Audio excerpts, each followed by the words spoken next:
welcome everyone. Today we're going to be discussing triggers and cravings and how to deal with them.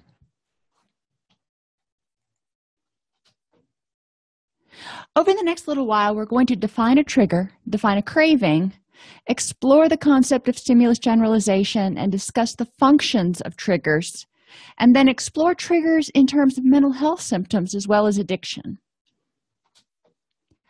We'll then move on to explore how cravings can lead to obsessive thinking. Craving is really the thought that follows once a trigger is actually encountered. So they kind of go together like peanut butter and jelly. And we have to really remember that and not try to differentiate too much from one from the other. When we're treating one, we're kind of treating the other. Review stages of the recovery process and identify potential relapse triggers at each phase and appropriate interventions. Now, again, I want to remind you that relapse is relapse, whether it's substance abuse or mental health. So if we have someone who we're treating for major depressive disorder, they can relapse. They can go back and have another episode. And that is just as frustrating for them as somebody who has an addiction, who goes back into an addictive set of behaviors. So what is a trigger? A trigger is a physical or a cognitive stimulus. So basically, it's something in the environment, something that we see, hear, smell, touch, taste, or something that we think about. So a trigger can be just about anything that causes a physical or cognitive reaction. So if we see something and we have a positive thought, what's our first reaction? We're going to be happy, we're going to smile, we're going to do something like that. If we see something and it makes us scared, we're going to do something else. We'll have a different cognitive reaction. If you're thinking of the ABCs, we know that the thoughts and the actions kind of go hand in hand. We'll have those automatic thoughts, beliefs, and then we will have an action that kind of corresponds. Now, once that trigger is encountered, we have those automatic thoughts, and then we do whatever the behavior is, and it's either going to be rewarded, which will trigger the reward system, the dopamine, all that stuff, or it's going to be punished. And if it's rewarded, we're probably going to do it again. If it's punished, we're probably not going to. Now, that is really overly simplistic because, sometimes you have the lesser of two evils or the more rewarding of two rewarding options. So we'll talk about that as we go along. It's important to remember that any pleasurable activity is associated with elevated dopamine levels and elevated reward pathway activity. So whether it's eating a brownie or taking methamphetamine, you're still going to enact those chemicals. So triggers can be auditory, things that you hear. If you hear a siren, a trigger we have two cockatiels at home, and I don't know what their malfunction is. I don't know if they think the cockatiel is talking to them or what's going on. But if they hear a siren, whether it be outside or on TV, they will start shrieking. Nothing else causes them to do this, but that is a trigger for them to shriek. And, we start to think, okay, well, what's the reward for this behavior? It's got to be something internal to them. It's got to be some sort of ingrained protective mechanism because I certainly don't reward that behavior. So that's an auditory stimulus. When a baby cries, we react, okay? We've kind of got Animal House going on at our place, but whatever. One of our foster dogs, whenever she hears a baby crying, whether it's on TV or in real life, she starts barking. She's very upset that the baby is upset. And as soon as the baby calms down, she quits barking, or if you can tell her it's okay. But that is a trigger for her. Something in her past told her that when the baby cries, you need to let somebody know. There are a lot of other auditory cues when a baby cries. As a mother, you tend to learn what your baby's cries mean, and it will trigger you. It will tell you this is something that you need to do now. Negative or triggers for negative behaviors, if you will, can also be auditory. Certain songs, if you listen to songs that glorify or romanticize drug use, there's just a whole variety of things. So I want you to remember it can be sounds in the environment. It can be things like I volunteered at the crisis center, suicide hotline, when I was an undergrad, and I always did the overnight shift, and I worked there a little too long, to the point I got kind of burned out. And every time I would hear that phone ring, I would have this automatic stress reaction. Well, okay, so I took some time off, and I wasn't thinking about it too much. I was walking through the mall, and that same telephone ring was on the phones in the mall. The phone rang. I had an automatic stress reaction. That fight or flight reaction kicked right in as soon as I heard that phone. It was like, okay, jump into high gear. We want our clients to understand that sometimes triggers are very innocuous, and they need to be aware that if they feel something, that there was probably some sort of trigger. You may not be able to identify every single trigger, which is why we're going to talk about what to do once you experience a trigger in order to deal with the cravings, in order to deal with whatever your body's telling you to do, because you can't possibly plan for everything all the time. Visual triggers. I mean, these are simple things that you see in the environment, whether it's a poster of Bob Marley, or I can tell you a visual trigger for me on the bad note, and it's also an auditory one. Those awful Humane Society commercials that have Sarah McLachlan singing. If I hear her singing, or if I see the beginning of those commercials, it's just devastating. I can't stand to see it. It drives me nuts. And that sort of throws me into high gear. So I know as soon as I see that, I need to quit watching the TV, change the channel, do something else. Olfactory, smell.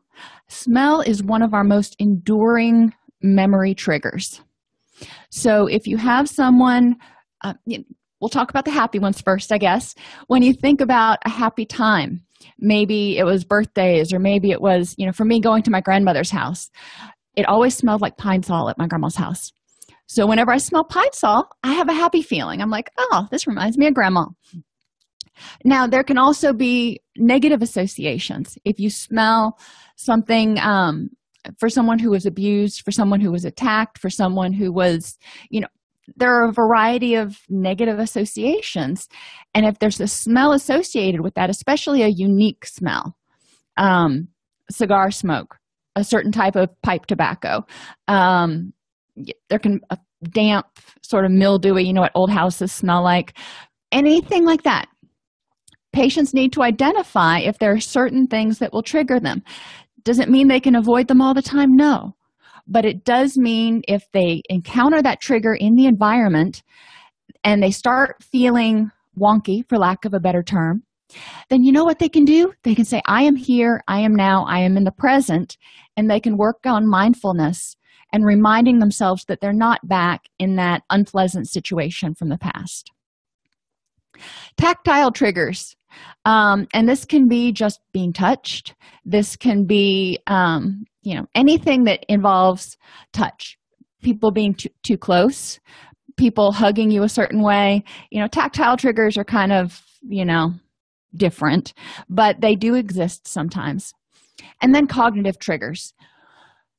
These are those automatic beliefs. These are those thoughts we have that tell us it's going to be a bad day or something bad is happening. And cognitive triggers can happen because of transference issues, or a variety of a combination of other triggers can combine to trigger a negative cognition. So that's triggers, kind of in a nutshell. My name's not my name's Jeffrey. This is one of my favorite memes. I don't know why. Well, yes, I do know why. It's got a cute little kitty on it. But when you first see this, your first reaction is, aw. That's a trigger. Cute little kitty makes us go, aw.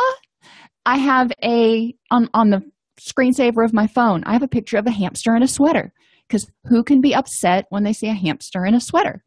It's a visual stimulus. It triggers sort of a happy thought or a happy reaction in people. So where do triggers come from? The important thing to remember is that triggers can be innate, like with my cockatiels. It's something inbred. They hear that sound. It reminds them of a danger sign, and they do what they need to do. My chickens are the same way. When they hear certain birds call, they will scatter when they hear one another talk in certain ways. Those are innate triggers. They don't have to be conditioned when the animal or organism is born. It's there. When we're born, put your hand on a hot stove, guess what? That's going to be a trigger to say, ouch, and pull your hand away. We don't have to be taught that. You put your hand there, it's going to hurt. Learned triggers can come from experience. If I do this, I'm going to get in trouble, or there's going to be a punishment. I remember my son, when he was little, would test things out. He was always a little scientist. And actually, this foster dog that I have right now is kind of the same way. He'll grab something and he'll run up to me with it in his mouth. And if I say, Brewster, that's not yours, he'll drop it. But if I tell him it's okay, then he'll go play with it. And he figures out through trial and error what he's allowed to play with if he gets bored with his other toys. But we learn through experience. We learn through observation. If we see someone else do something and get punished for it, maybe they lose their life savings, maybe they go to jail, maybe their relationships break up, they get sick, they get HIV. There's a whole host of different ways someone can experience punishment. But if we see someone else do it, then, it might lessen the chance that we will do it again. The same is true for reinforcement, though. If we see someone get away with something, or if we see someone benefit, like from playing the lottery, intellectually, we know that playing the lottery, it's like a 1 in 10 million chance or something. But we watch and we see people win the lottery, so we go, oh, maybe I could win the lottery if I played. It's that connection that we make. Education. You might just educate someone. The DARE program, HIV prevention, a lot of our prevention programs are geared to letting people know what the consequences are or the punishments are of certain activities.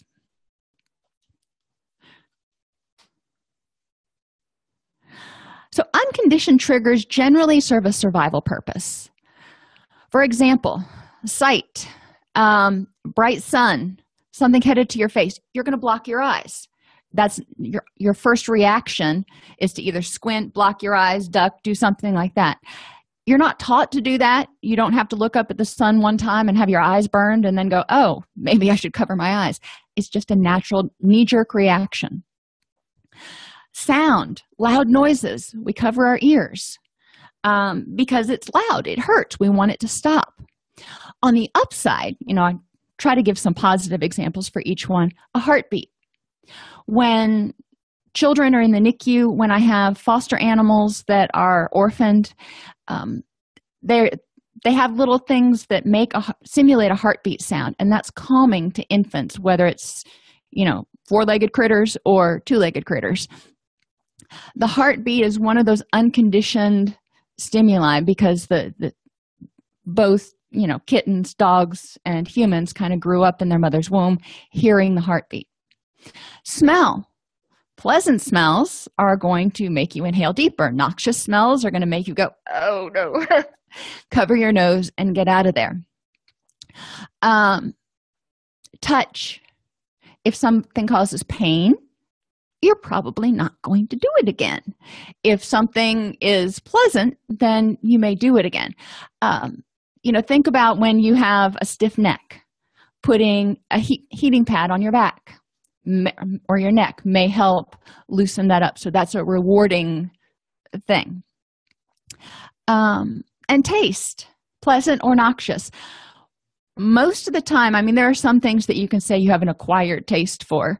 But most of the time, our taste buds, they know from the get-go what to eat and what not to eat. This is why a lot of animals in the wild, they're exposed to poisonous stuff everywhere. But you know what? They have this innate ability to either taste it or smell it and say, yeah, that's not something I'm going to eat. Because their body knows that it's poisonous, which I think is kind of cool.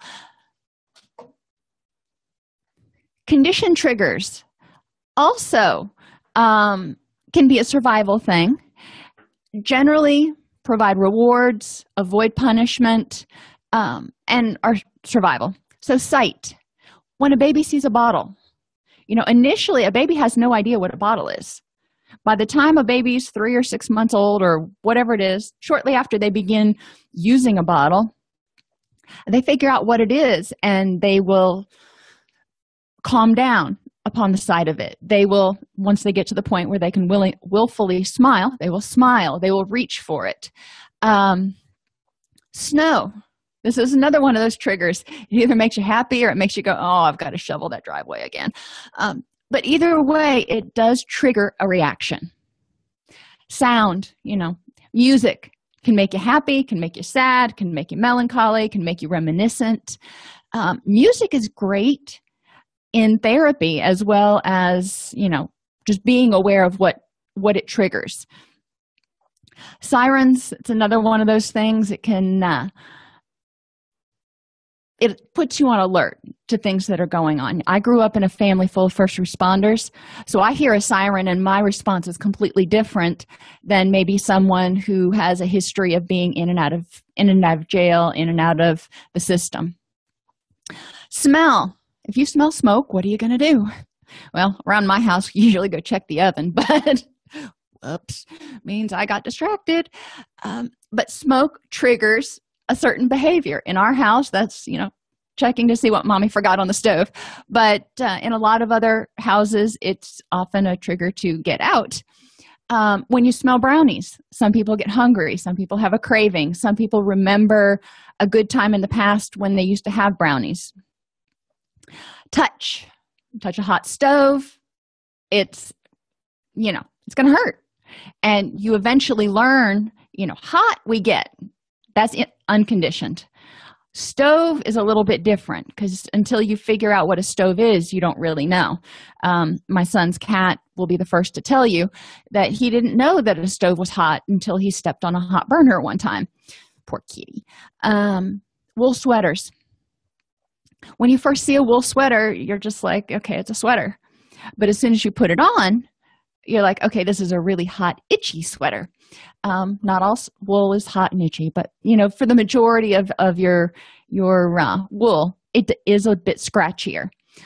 That is something you learn by experience, by exposure. Taste. If you taste coffee, if you taste Reese's ice cream, it's going to trigger certain feelings, certain thoughts. If you taste coffee and you like it, you're probably going to drink it again. If you taste it and you hate it, you may still drink it again, but put a lot more sugar in it. Thoughts. I love this condition trigger. Lice. When your kids come home from school, and I'm itching right now just thinking about it, and they start talking about, how there's a lice outbreak. And even if your kid does not have lice, your head itches for like the next 3 days because you're constantly thinking about it. It's one of those triggers that as soon as you learn about it and you learn about the creepy crawlies, and some of you are probably going, okay, just move past it. You get my point. Other things like holidays. Holidays mean different things to different people. So if someone starts thinking about Thanksgiving and it's a stressful time for them, it may trigger stress-related feelings. My mother's current husband, his family was killed in a fire on Christmas Eve. So Christmas is not a happy time for him. When he thinks about Christmas, that's what he thinks about. He has a hard time, conceptualizing everything else, even though that was something that happened back in 1960 something. So, stimuli, triggers, and generalization. Okay, we know what triggers are. We kind of got that now.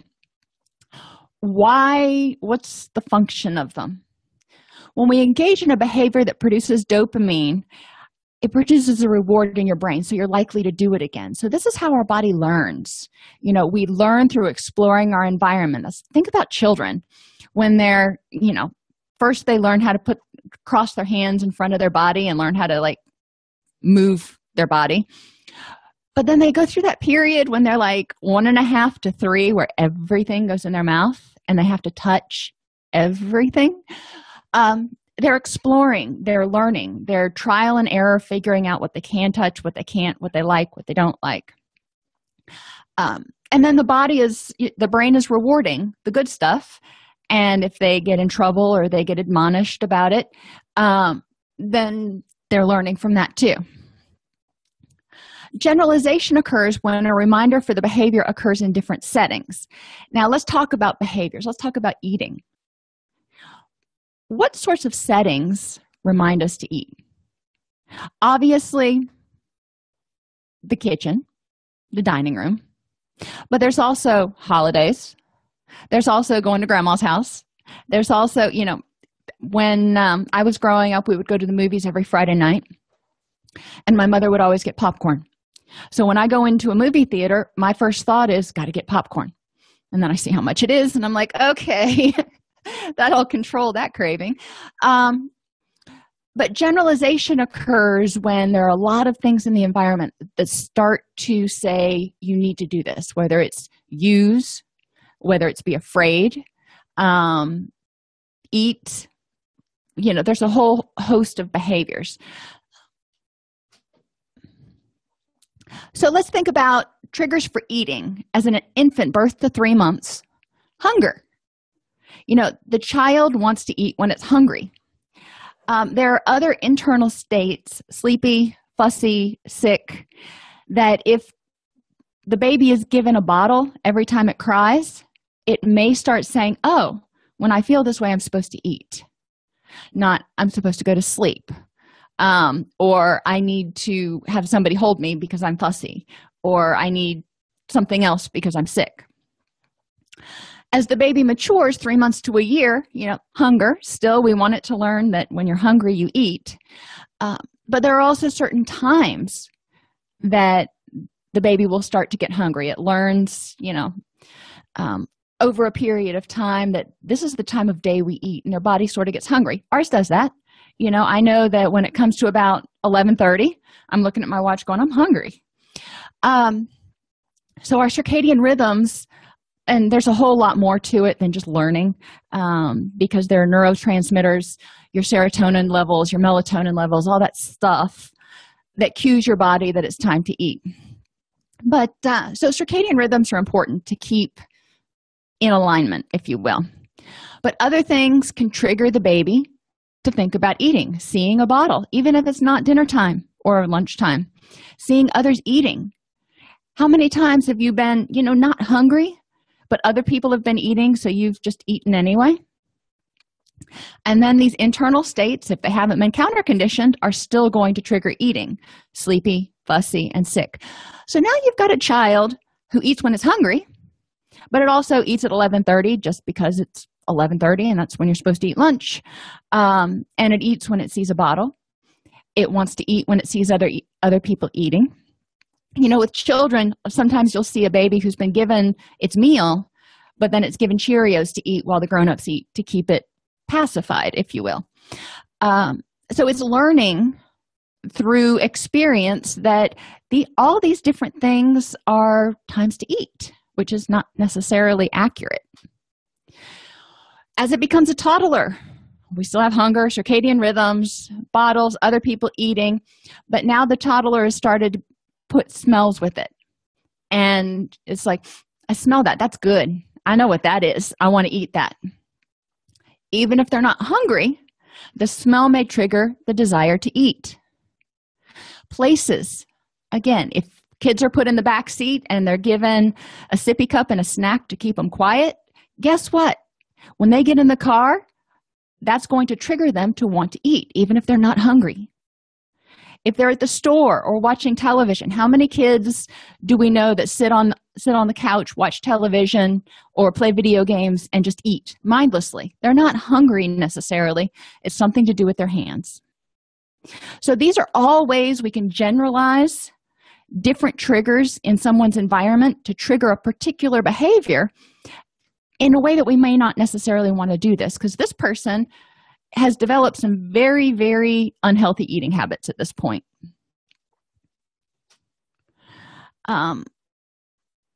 The generalization just kind of continues as people get older.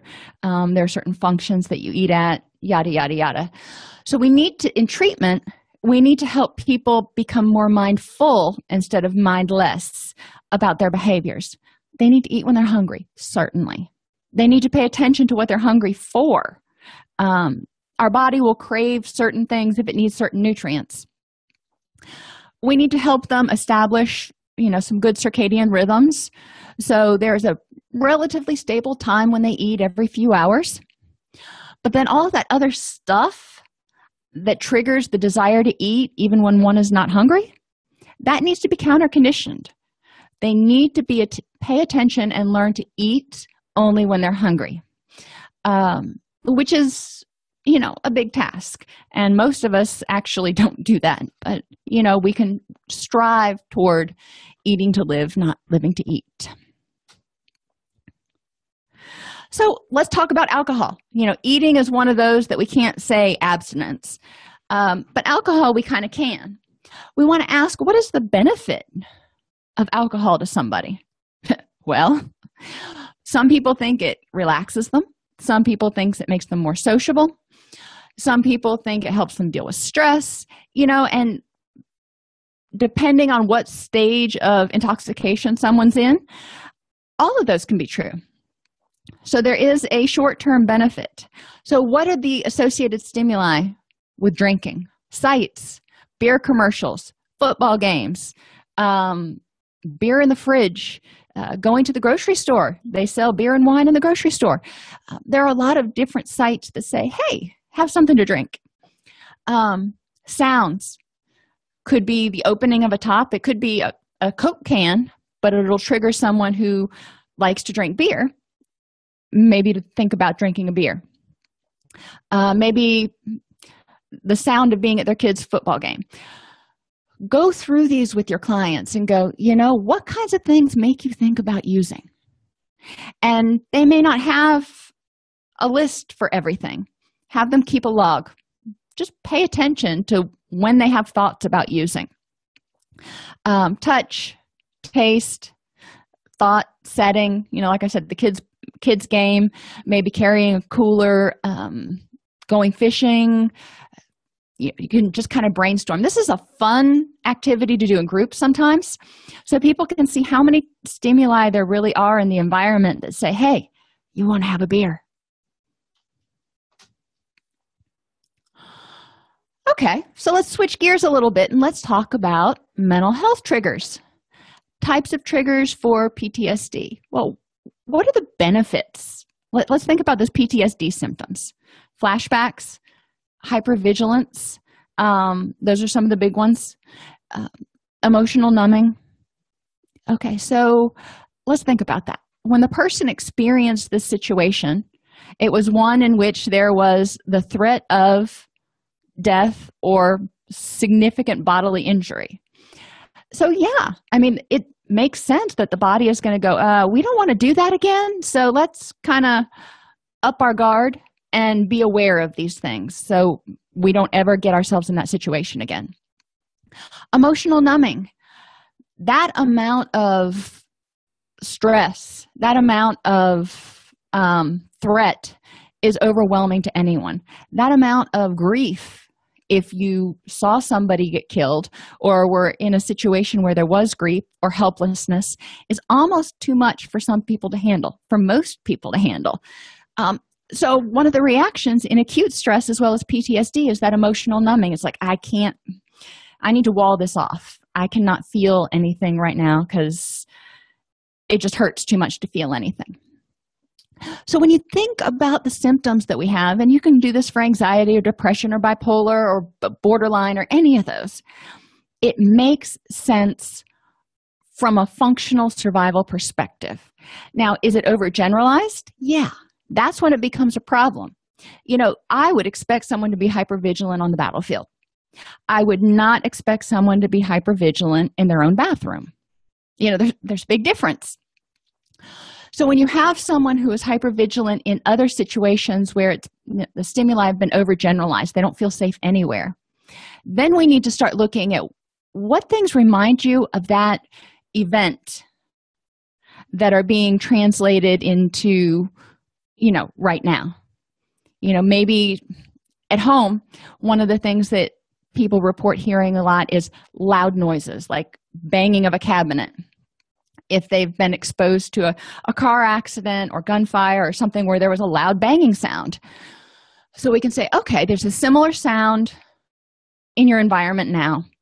How can you reground yourself to remind yourself that you're safe? You're not on the battlefield anymore, or you're not in the middle of that car wreck anymore. What can you do to get back into the here and now and be mindful of where you are? One of the things I have a lot of my clients do is stop, take a breath, because their heart rate's gone up. We need to get that heart rate down. We do something called combat breathing. They breathe in, hold it for 3, and then slowly exhale for 3. And they do that once or twice. They do it too many times, they start getting dizzy. But when the respiration slows, the heart rate slows, and it sends a signal to the brain going, there's not a threat.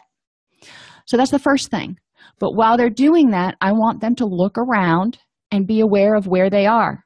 Notice, if they're in the bathroom, notice the sink, notice the mirror, and maybe the spots on the mirror, and focus on things to get outside of their own head and into the current present moment. Generalized anxiety. When somebody is anxious a lot, they're fearful. That tells me that there was a time in their life where they didn't feel safe. So their anxiety is there to protect them from feeling unsafe again. First thing, establish safety. Seems like a very basic concept. All right, let's find a place where you feel safe. When you're at work, how can you create an environment or a situation where you feel safe? When you're at home, when you're in the car, you want to hit those big places where people usually are. You can't hit everywhere, but there are generally some common places where people hang out, and you can say, okay, how can you make that place feel safe to you? For some people, it may be not having people walking behind them. Coming from a family of first responders, I don't think anybody in my family will sit unless they can see the door and have their back to the wall. I just kind of grew up knowing that I was always going to have my back to the door because everybody else needed to see the door. That's how they feel safer. That's kind of ingrained in their personality. What else can they do to make it feel safe? When you're home, lock the doors, lock the windows. I was home the other day and I heard, a weird bump upstairs, and I took my big foster dog. He's a big bulldog. And I'm like, Brewster, come on, let's go clear the house. That made me feel safe. We walked around the house, and I knew if anybody saw him, they'd pee their pants before they do anything to me. So, it was good. People need to know how to feel safe in their own environment. They also need to take a realistic look at all of these places and go, is it realistic, or what things about this could be unsafe? Obviously, when you're driving, there are certain situations that could be unsafe. How can you make those safer? When you're at the office, hopefully you're in a situation where that's not an unsafe place to be. So let's counter those cognitive distortions and say, this really isn't all that dangerous. Sally over in payroll may have her moments where she, gets a little crazy, but it's all good because, nobody's dangerous here. So we need to challenge cognitive distortions, create a sense of safety, and help the person figure out where that initial fear came from, and maybe address that issue. Depression. Now, this is the one that people are like, it doesn't make a survival sense, but it does. It so does.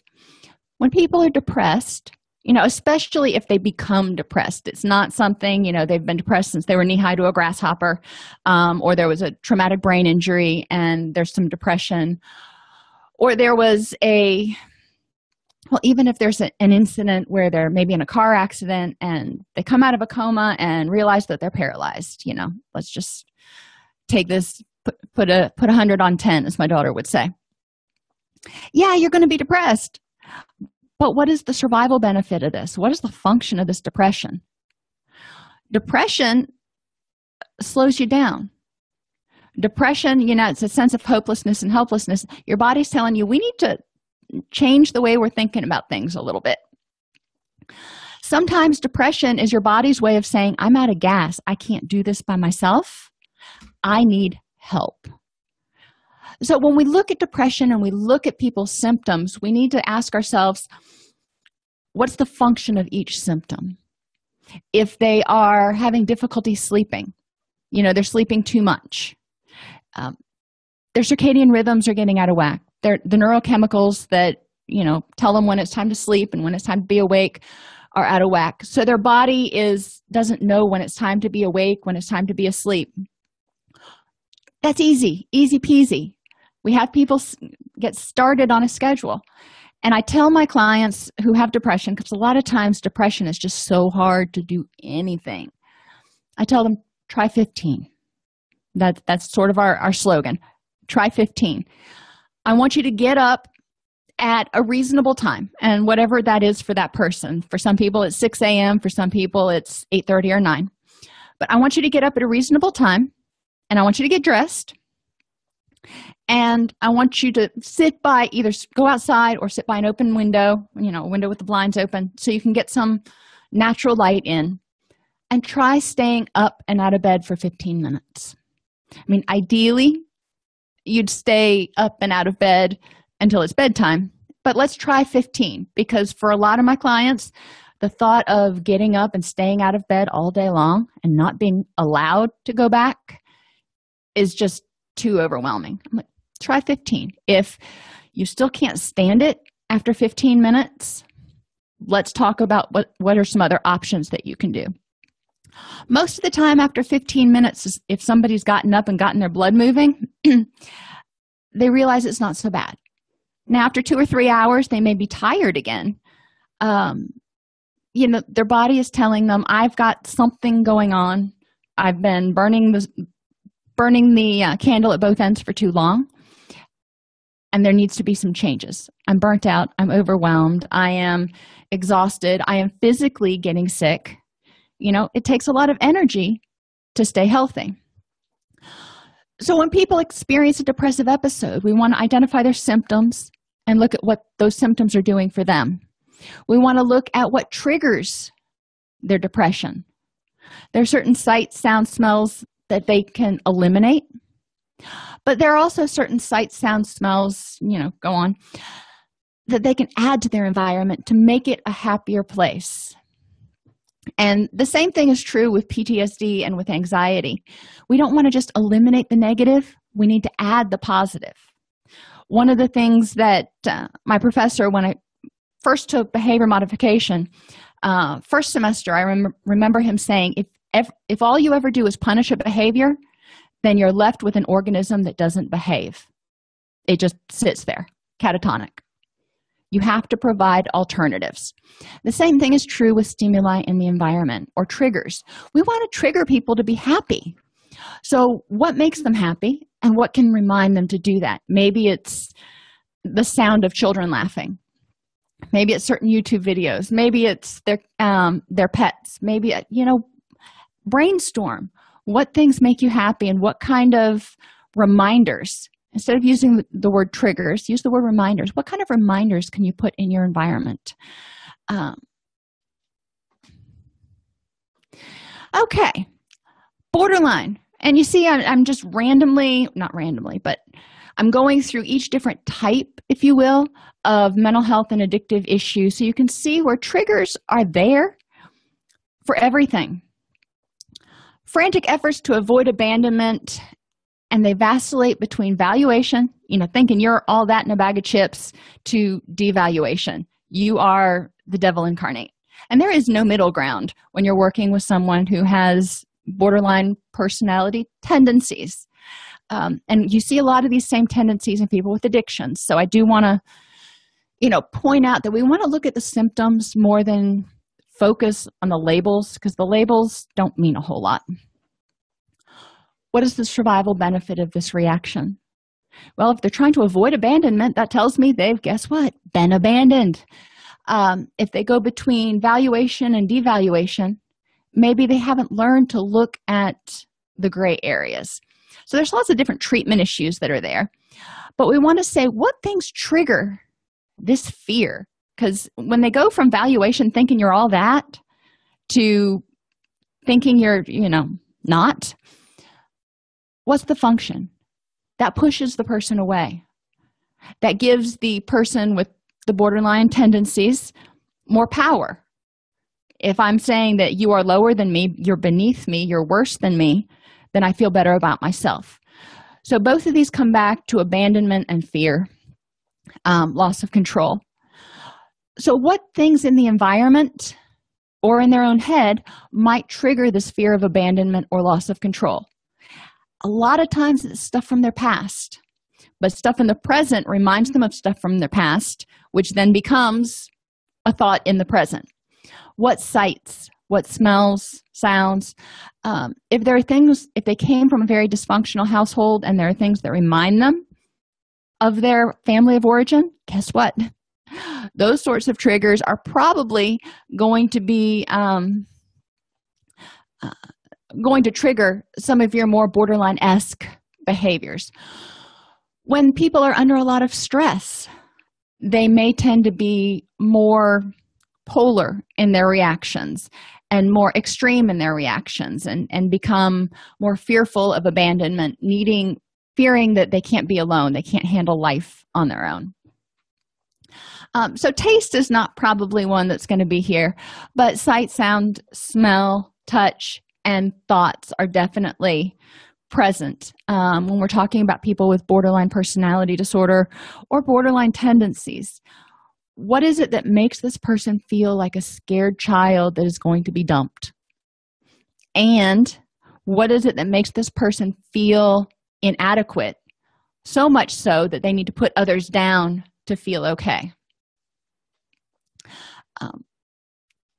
Again, on the positive side, help them put things in their environment to remind them and to build their self-esteem, remind them of how awesome they are. Remind them to look at the grays, look for the exceptions. It's rare that someone does something all the time, always. There are usually exceptions to things. I've said before, math is not my strong suit, but I didn't always fail at math. There were some things I got. There were just some things once they started putting in Greek letters that made my head spin. So have them look for exceptions and identify what is good about this person and maybe examine their behavior in terms of whatever they did to make you mad or whatever they did that makes you want to push them away. Is this a situational thing, or does this more represent them as a person? Did they make a bad choice, or do you feel like they are a bad person? And have them start looking at their relationships in that sort of, gray area respect. But they also need to look at themselves that way because they do the same thing with themselves. If they do something right, they're all that in a bag of chips. If they do something wrong, they're the scum of the earth. And so we want to help them address those cognitive distortions. What things do they see? What things do they experience? What, things do they hear that make them question whether or not they're good enough? Gratitude journals, self-esteem journals, having them really work on their relationships and develop some relationship skills.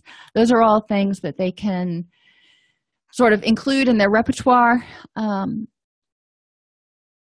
and look at putting some triggers in the environment to remind them to reach out to people.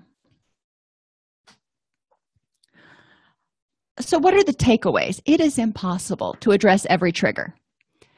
Triggers represent a desire for a reward, to avoid punishment, or survive. These are things in the environment that go, you got to do something.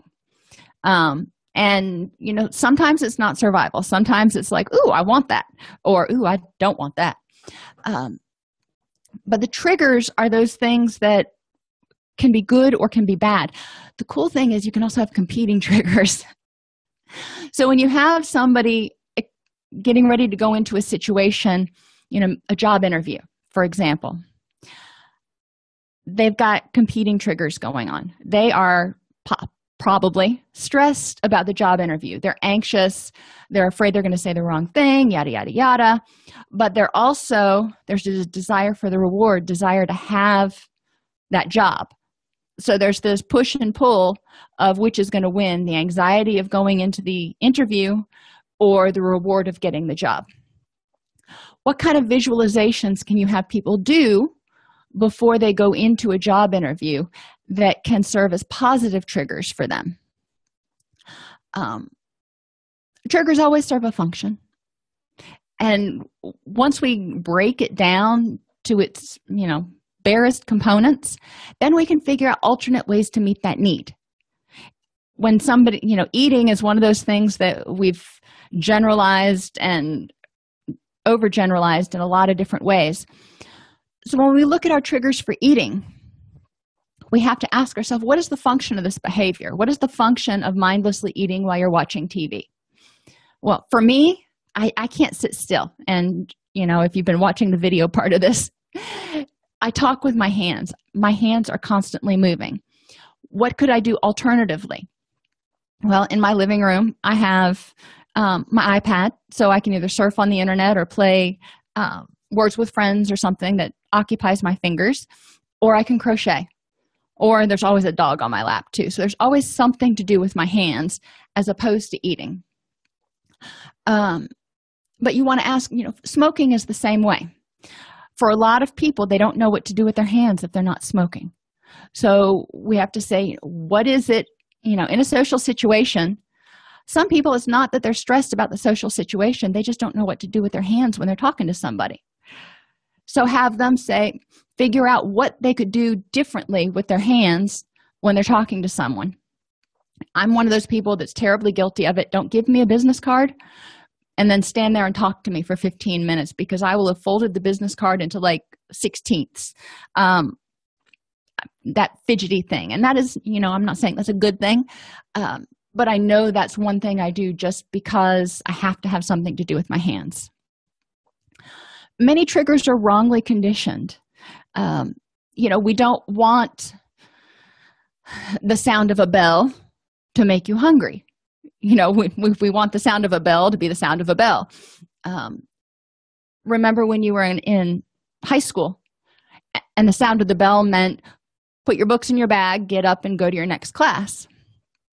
So now when you hear that bell, for most of us, even when I went to visit my kids when they were in public school, when I would hear that bell, my automatic reaction was, time to get up and, get moving. We need to make sure that the triggers in our client's environment are triggering the positive behaviors. When they get triggered, mindfulness and riding the wave are two crucial skills that clients need to deal with the triggers and cravings. If they want to drink, if they want to self-injure, if they want to run away, if they want to, fill in the blank, whatever it is, or, with PTSD, if they start feeling really, really anxious.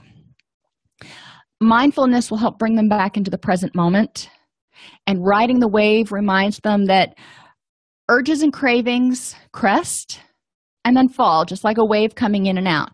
So after about 10 minutes, and the same thing's true with a panic attack, after about 10 minutes, it's going to start to subside. So you have to get through that 10 minutes. What can you do? Stay focused on the present. Have an emergency plan written down.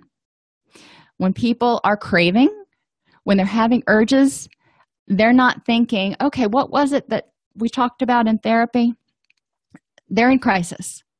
They need to have a written plan that they can pull out and go, okay, what am I supposed to do right now?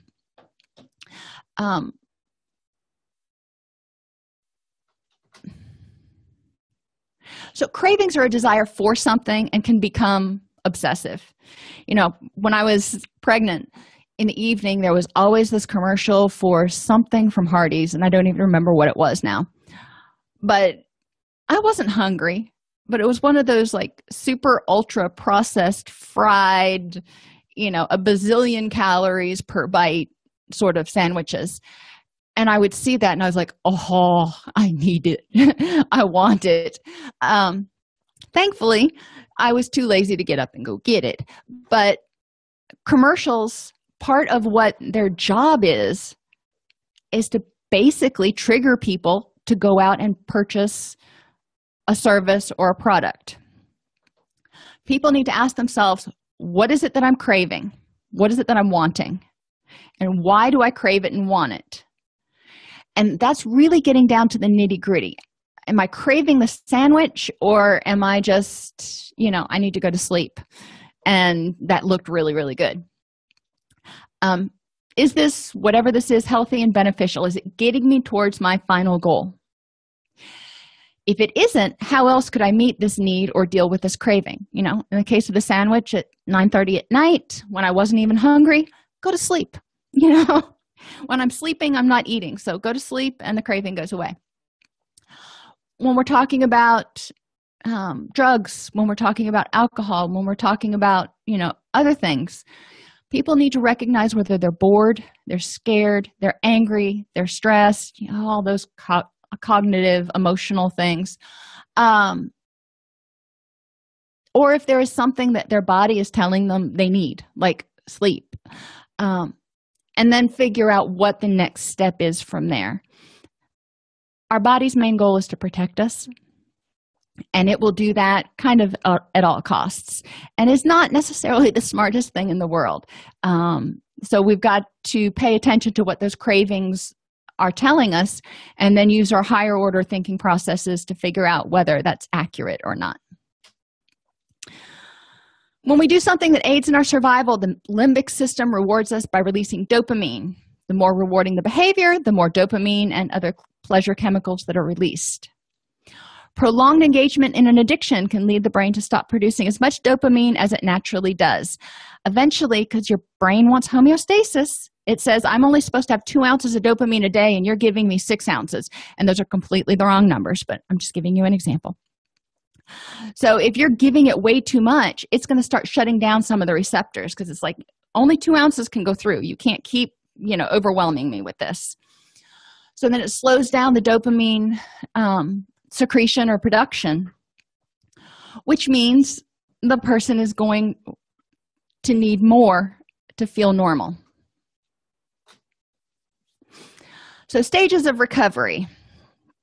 And I'm going to whiz through the last part of this because I'm going a little long. But withdrawal, the first 1 to 2 weeks. Now, this is early recovery when we're talking about depression or anxiety. The first 1 to 2 weeks, the brain is still kind of restabilizing from whatever neurochemical imbalances were going on. Anxiety, PTSD, depression, alcoholism, methamphetamine, whatever. Honeymoon is the first 4 weeks after that. The initial stages of ickiness are gone, and you're starting to feel kind of okay. 12 to 16 weeks is that reorganization period where the brain is really normalizing, the body's normalizing. If somebody started on antidepressants, they're really kicking in now. And then the readjustment phase is when they're learning the new cognitions, the new behaviors, all that stuff. So the first part is dedicated to getting them feeling a little bit better and getting the energy and focus to do what they need to do for recovery. And then we work in the readjustment phase. We start really focusing on turning the new coping skills and things into regular behaviors. In the early phase, depression, we want to address low energy. Remind people they don't have to do everything. They need to delegate. They need to do what has to be done and leave the rest for later. There's a lot of things that they may want to do that they don't have to do. Watch those circadian rhythms. Get them on some sort of good sleep hygiene schedule for them. And it's going to be different for each person. Changes in appetite often represent, either anxiety, wanting to eat because you're not engaging in other things, or your body saying, I need some healthy building blocks. Cheetos and pizza are not quite cutting it. And then difficulty concentrating. As the neurochemicals balance out, a lot of people report they have difficulty concentrating. And this is true with depression, anxiety, PTSD, and addiction recovery. People go through this initial period where sometimes it's just hard to get out of the fog. Dealing with anxiety and irritability, have clients identify how they've dealt with that in the past and then build upon it. Don't reinvent the wheel.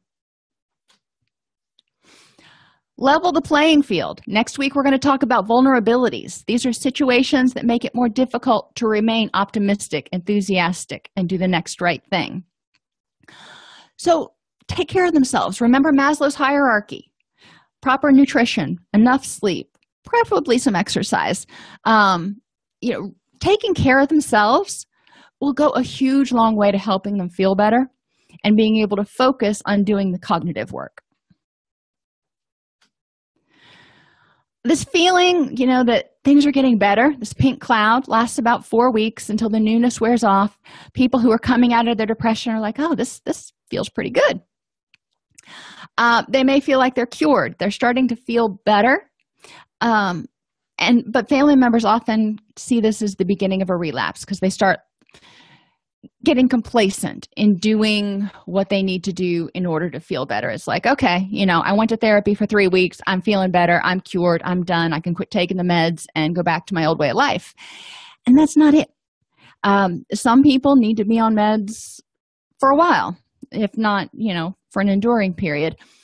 But the behaviors are things that generally need to change, and the cognitions generally are things that need to change in perpetuity, if you will. So family members are often right when they see a person thinking, I got a little taste of what it feels like to feel better. I got it. Moving on. So the wall lasts about 12 to 16 weeks. It's the hardest stage of recovery because this is when people are learning the new skills. They feel okay. So there's not this big jump into, oh, I feel wonderful now. That already happened. So maintaining motivation in this stage is really challenging. People can experience depression, irritability, low energy, loss of enthusiasm.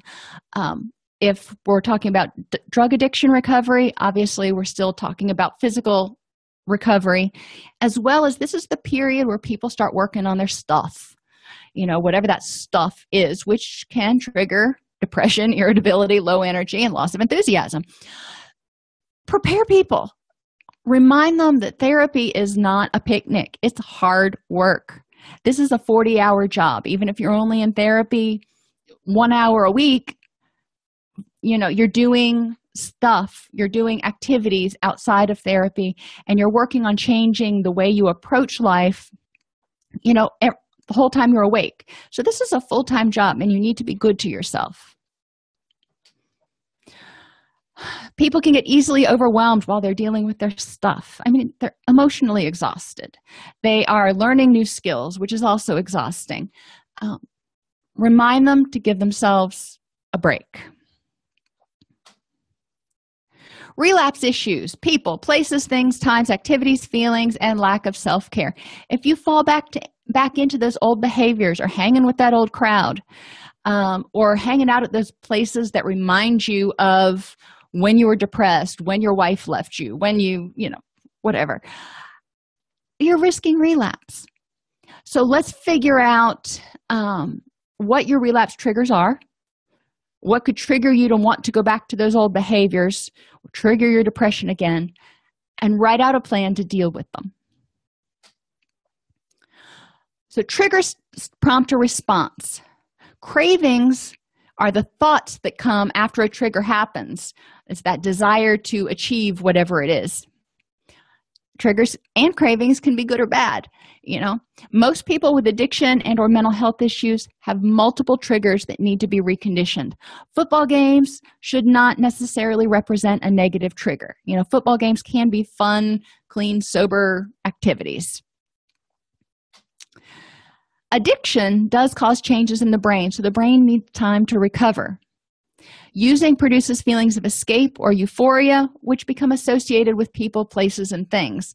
So if I'm used to feeling good, or every time I hang out with Jim Bob, we would get high, then whenever I'm around Jim Bob, I'm going to want to get high in order to feel good again.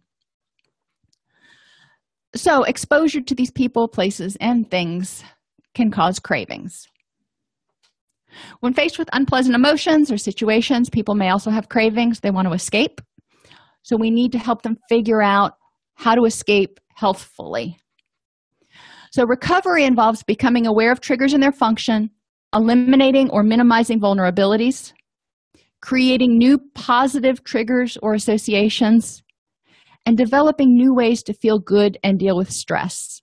And you can put these all on a piece of paper and have your clients write out little essays about how they figure out how they think they could do these things, and share them in group. So the presentation is now finished. If you have watched and participated and want CEUs, you can go in and take your CEUs quiz right now. If you have not purchased the presentation yet, but you do want CEUs, you can go to allceus.com/live-interactive-webinars and register.